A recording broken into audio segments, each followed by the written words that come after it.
Hello friends, आपके अपने YouTube channel MIM news bulletin में आपका हार्दिक स्वागत है। 7th फेज़ के जो अभ्यर्थी हैं जो 7वें चरण की बहाली का इंतज़ार कर रहे हैं, तो सरकार जो है शिक्षा विभाग जो है पूरी तरह से एक्टिव हो चुका है और शिक्षकों की कितनी आवश्यकता होगी इसका फिर से जो आकलन है वह किया जा रहा है। अक्सर आप लोग पूछते हैं कि किस विषय के लिए कितनी रिक्तियाँ आएंगी, कितने पद स्वीकृत होंगे, तो सरकार भी लगातार इसी सवाल के जवाब को ढूंढने में लगी हुई है। तो आज हम आपको सारी शिक्षक बहाली की जो लेटेस्ट अपडेट्स हैं वह देंगे। उससे पहले बात करेंगे कि 7वें चरण की बहाली जो है शुरू होने वाली है मार्च में। उसमें केवल अब एक बाधा रह गई है, वह है 6 फेज़ का समाप्त होना।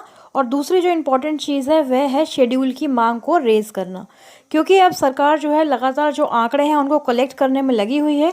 सेकेंडरी प्लस स्कूलों के पदों का भी जो है युक्तिकरण यानी कि रैशनलाइजेशन किया जा रहा है। पहले भी इस तरह की जो खबरें हैं हमने आपको बताई हैं, अखबारों के माध्यम से प्रकाशित हुई हैं, लेकिन इस बार बिहार विद्यालय परीक्षा समिति जो है माध्यमिक एवं उच्च माध्यमिक कक्षाओं के लिए निर्धारित पाठ्यक्रम के अनुरूप शिक्षकों की न्यूनतम आवश्यकता का आकलन कर रही है। इसके लिए शिक्षा विभाग ने एक उच्च स्तरीय कमेटी भी बनाई है और कमेटी को 15 दिनों के अंदर रिपोर्ट देने के लिए कहा गया है। 15 दिनों की यहाँ पर इसलिए बात कही गई है क्योंकि आप लोग जानते हैं कि फरवरी तक जो ये सारी प्रक्रिया है 6 फेज़ की वह समाप्त हो जाएगी।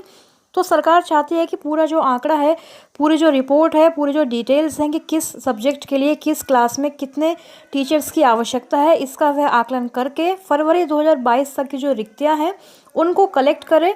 सारी रिकैलकुलेट होंगी, 6 फेज़ की भी जो बची हैं उनको भी जोड़ा जाएगा और उसके बाद ही मार्च के फर्स्ट वीक में, जैसा कि अनुमान है और शिक्षा मंत्री का भी बयान है, अधिसूचना 7वें चरण की बहाली की जारी की जाएगी। आपको बता दें कि राज्य में माध्यमिक शिक्षा के सर्वव्यापीकरण के तहत माध्यमिक विद्यालय विहीन 6,421 पंचायतों में एक उच्च माध्यमिक विद्यालय की स्थापना भी की गई है। उच्च माध्यमिक विद्यालयों की स्थापना के क्रम में पंचायतों में अव्यवस्थित मध्य विद्यालय, जिसमें पर्याप्त आधारभूत संरचना एवं न्यूनतम 75 डिसमिल भूमि की उपलब्धता पर ध्यान रखा जाता है। तो इस प्रकार जो स्थापित उच्च माध्यमिक विद्यालय है, एक ही विद्यालय में पहली से 12वीं तक की जो पढ़ाई है वह उसकी व्यवस्था की गई है। काफ़ी सारे जो स्कूल्स हैं उनको उत्क्रमित किया गया है। जहाँ 6 to 8 की पढ़ाई यानी कि मध्य विद्यालयों में जो पहले 6 to 8 की पढ़ाई होती थी, वहाँ पर अब माध्यमिक तक उसको उत्क्रमित कर दिया गया है। और 9वीं एवं 10वीं कक्षा के लिए आप लोग जानते हैं कि जो BEd ट्रेंड टीचर्स हैं और जो एस्टेट क्वालिफाइड हैं, 6 विषयों के लिए हिंदी, अंग्रेज़ी, सामाजिक विज्ञान, गणित, विज्ञान और जो सेकेंडरी लैंग्वेज है द्वितीय राजभाषा, इस तरह के सारे ही पद जो है स्वीकृत किए गए हैं। 11वीं एवं 12वीं कक्षा के लिए कला एवं विज्ञान के लिए 14 पद तथा कला, विज्ञान एवं वाणिज्य यानी कॉमर्स के लिए 16 पद स्वीकृत किए गए हैं। तो देखिए, प्रत्येक विद्यालय का जो है ब्यौरा यहाँ पर दिया गया है कि किस विद्यालय में न्यूनतम कितने टीचर्स जो है होने चाहिए। और ये सारा जो डेटा है, सारी जो रिपोर्ट है, सरकार को 15 दिनों के अंदर पहुँचानी है, क्योंकि सरकार लगातार जो सारा डेटा है उसको कैलकुलेट करने में अभी लगी हुई है। तो इसके मद्देनज़र शिक्षा विभाग ने राज्य के सभी जो उच्च माध्यमिक विद्यालय हैं उनमें शिक्षकों के पदों की स्वीकृति में एकरूपता एवं निर्धारित शिक्षक छात्र जो रेशो है, अनुपात है, उसको दृष्टिगत करते हुए रेशनलाइजेशन यानी कि युक्तिकरण का जो आकलन है उस पर फिर से दबाव बनाया है।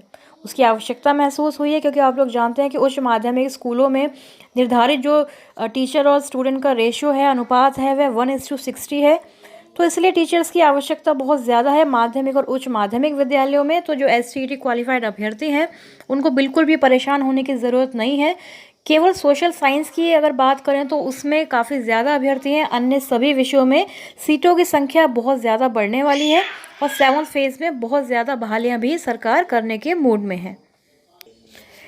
बिहार के शिक्षा मंत्री श्री विजय कुमार चौधरी ने भी ये क्लियर कर दिया था कि 6ठे चरण के बाद मार्च के प्राथमिक सप्ताह में यानी कि फर्स्ट वीक में 7वें चरण की शिक्षक नियोजन प्रक्रिया शुरू कर दी जाएगी। उन्होंने अपने इंटरव्यू में ये क्लियर किया था कि 7वें चरण का जो नियोजन प्रक्रिया है उसको कराया जाना ज़्यादा ज़रूरी है, क्योंकि माध्यमिक एवं +2 विद्यालयों में शिक्षकों की भारी कमी है बिहार राज्य में। तो सरकार इस बार शिक्षक बहाली को लेकर काफ़ी गंभीर है। सुकन्या सिंह जो मशहूर एंकर हैं, उन्होंने लगातार ट्वीट्स करके शिक्षक अभ्यर्थियों का साथ दिया है। इस बार भी उन्होंने जो हैशटैग है 7 फेज प्राथमिक विज्ञप्ति, इसको कई बार ट्वीट और रिट्वीट किया है। शिक्षा मंत्री तक अपनी बात पहुंचाने का प्रयास उन्होंने अभ्यर्थियों की तरफ से किया है, क्योंकि लगातार अभ्यर्थी इस दुविधा में है, संशय में है कि जो 7वें चरण की बहाली है उसमें प्राथमिक विज्ञप्ति आएगी या नहीं।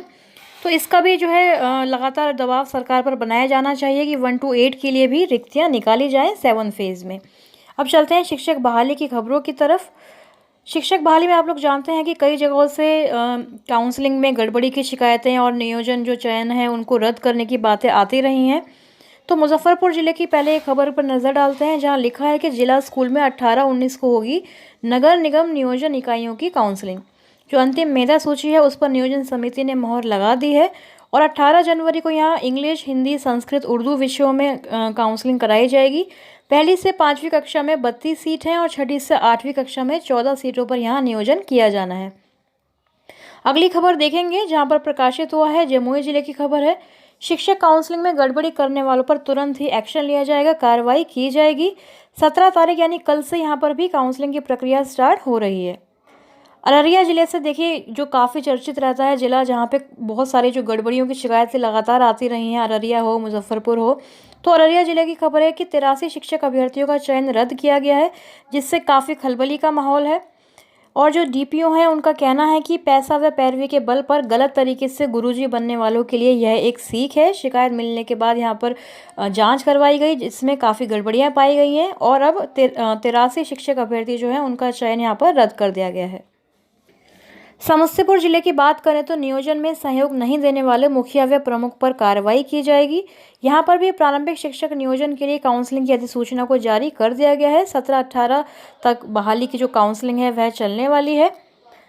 मुजफ्फरपुर जिले में फिर काउंसलिंग का शेड्यूल में थोड़ा सा बदलाव किया गया है। नगर निगम में मेधा सूची का अनुमोदन एक दिन में कराया गया है। यहाँ पर अभी तक मेधा सूची का जो प्रकाशन है नहीं किया गया था NIC पर। तो 18 जनवरी यानी परसों से यहाँ पर यह प्रक्रिया स्टार्ट होने वाली है।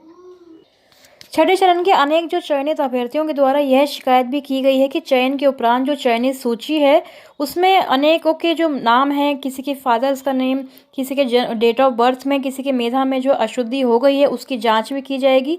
किसी भी भ्रम की स्थिति अगर होती है तो मूल प्रमाण पत्र के आंकड़े को ही अंतिम माना जाएगा। तो ये आप अच्छी तरह देख सकते हैं। आपने जो अगर आपका चयन हुआ है 6 फेज़ की फर्स्ट और सेकंड राउंड की काउंसलिंग में, अगर कोई भी वहाँ पर त्रुटि है, कोई भी अशुद्धि है, तो जो फाइनल आपके डॉक्यूमेंट्स हैं, मूल प्रमाण पत्र हैं, उसमें ही जो लिखे होंगे डेट ऑफ बर्थ या फिर फादर्स नेम या फिर आपका नेम में अगर करेक्शन है तो उसको ही अंतिम आंकड़ा माना जाएगा।